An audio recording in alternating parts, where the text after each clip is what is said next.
And good day. We are coming on the air with breaking news right now out of Washington, where Attorney General Pam Bondi and FBI Director Kash Patel are holding a news conference. It comes after the FBI arrested a suspect in connection to the pipe bombs planted near the RNC and DNC headquarters on January 6, 2021. Let's listen in. This investigation is ongoing. As we speak, search warrants are being executed, and there could be more charges to come. I'm going to let our U.S. Attorney discuss that shortly. This was the work of multiple agencies working together. This morning's operation was carried out safely and successfully. We know that there are so many issues when you're issuing search warrants. Dangerous things can happen, and this was carried out safely and securely thanks to all of the people standing around me. They have worked tirelessly on this. Today's arrest happened because the Trump administration has made this case a priority. The total lack of movement on this case in our nation's capital undermined the public trust of our enforcement agencies.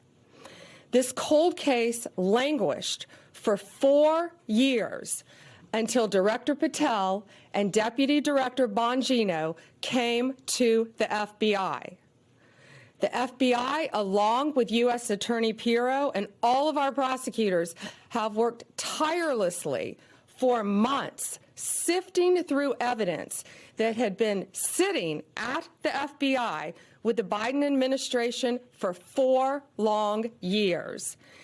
Let me be clear, there was no new tip, there was no new witness, just good, diligent police work and prosecutorial work, working as a team along with ATF, Capitol Police, Metropolitan Police Department, and of course, the FBI. We are working every day to restore the public's trust. We hope that today is a significant step towards that progress. We'll share more information when we can and when it unfolds. I cannot stress enough how hard Director Patel and Deputy Director Bongino have worked for months to make our nation's capital safer and to make our country safer. I'd like to introduce now Director Patel. Thank you, General. When you attack American citizens, when you attack our institutions of legislation, when you attack our nation's capital, you attack the very being of our way of life. And this FBI and this Department of Justice stand here to tell you that we will always refute it and combat it. We will provide the safest country the nation has ever seen under President Trump's leadership here. And that's what we did here today with great resolve on a case of massive public importance, as it should be.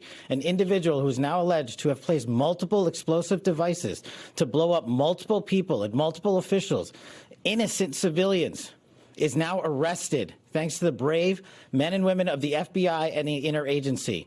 I want to take a moment to thank the Metropolitan Police Department, the United States Capitol Police, our brave prosecutors, the Department of Justice, and our leader, Attorney General Pam Bondi, and U.S. Attorney Janine Pirro, whose relentless work on this case made this possible. As the Attorney General said, we did not discover any new information.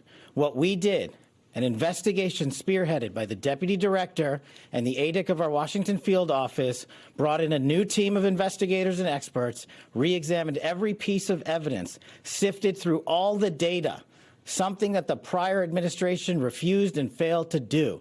As a result of that, we generated numerous investigative leads, executed multiple legal process with our U.S. attorney partners, and came to this conclusion today.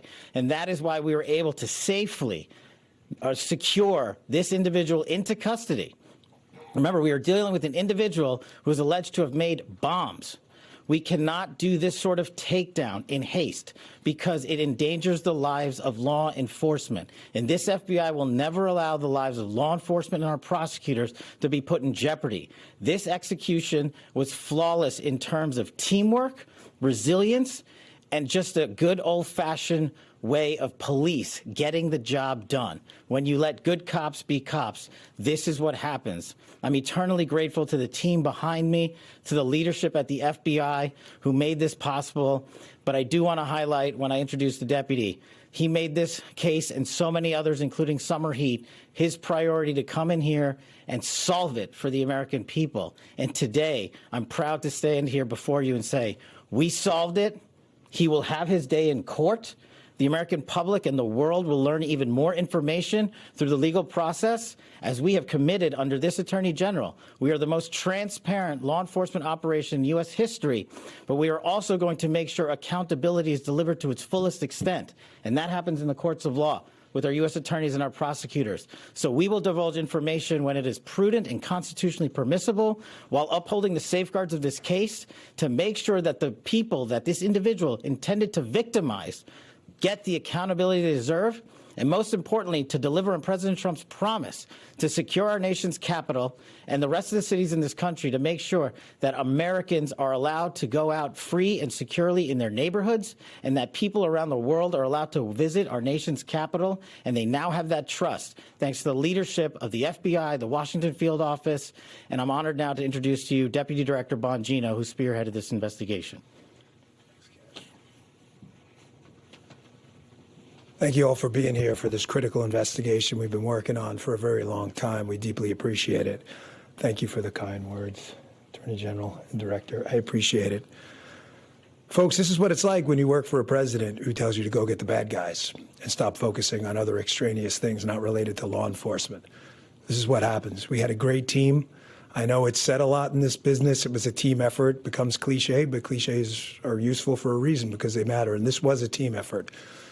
The director and the attorney general emphasized that it was not a new public tip this came from. This was our internal work at the FBI. And I want to just really express my sincere gratitude to this attorney general and this president for allowing us the latitude. I spoke with Ms. Bondi very early when we, maybe day 2, and I said, we're going to get this guy. And she said, yes, you are. And we did. I want to also thank, he's not here, but Deputy Attorney General Todd Blanche, who we deal with often as well, who could not have been more supportive. Whatever process we need, Judge Janine, Todd, and Attorney General Bondi, they were there. All you had to do, they were a phone call away. And their team was amazing. We actually never had to make that phone call because they were always responsive. And thank you, Judge, as well. You were amazing. Folks, you're not going to walk into our capital city, put down 2 explosive devices, and walk off in the sunset. Not going to happen. We were going to track this person to the end of the earth. There was no way he was getting away.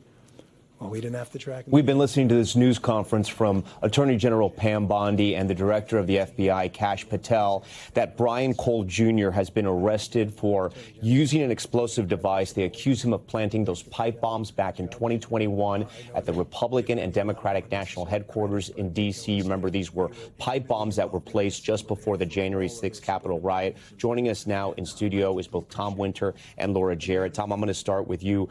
They had released surveillance video that we've seen. They released surveillance photos as well of the pipe bombs, of the sneakers. Little by little over these years, they've sort of released some evidence, but it was a cold case for a very long time. Do we know what sort of broke here? Yeah, it appears to be a review of the evidence. The FBI has used this in the past. I'm thinking of a person who was mailing anthrax around the country. There was a new team that was put on it, fresh eyes that was put on it. Some of the evidence here, Tom, was particularly unique, especially the Nike sneakers that they found that this individual was wearing. Only 25,000 of them were made from a period of 2018 to 2021, the morning that these bombs were discovered. You're looking at a photograph of them there. And so that was a unique piece of evidence. This individual had a specific way that they were walking. But what made it difficult is because of the hooded sweatshirt, the mask that this person was wearing, there didn't appear to be an area where they were able to see their face. What was surprising to a lot of people that looked at this investigation is, given the fact that people travel around with phones on them all the time, the FBI has successfully used in the past past the ability to geolocate cell phones and try to determine where a person might be. And so that'll be a question as to, was that information helpful? Was that information not initially discovered or reviewed? So there'll be a lot of questions about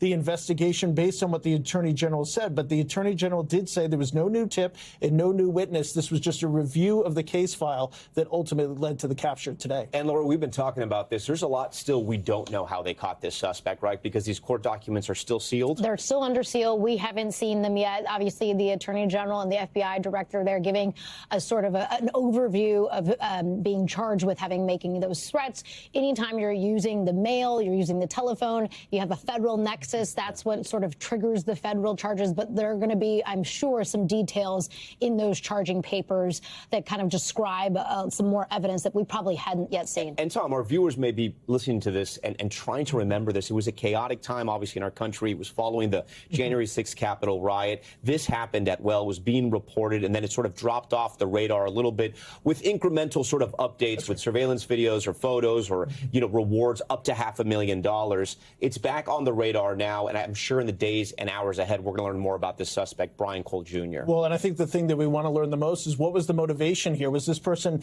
involved in some of the protests or the efforts to protest the results of the 2020 election? This person have their own motives? Was this person more of an anarchist? Was this somebody who just wanted to sow discord on that day? Obviously, a lot of focus on that day and what was expected to be a protest, and then obviously the violence that we saw on January 6th. So there's going to be questions about that, and there's going to be questions about, was this an effort to divert law enforcement to be able to get them to respond if these devices went off? The pipe bombs were assembled.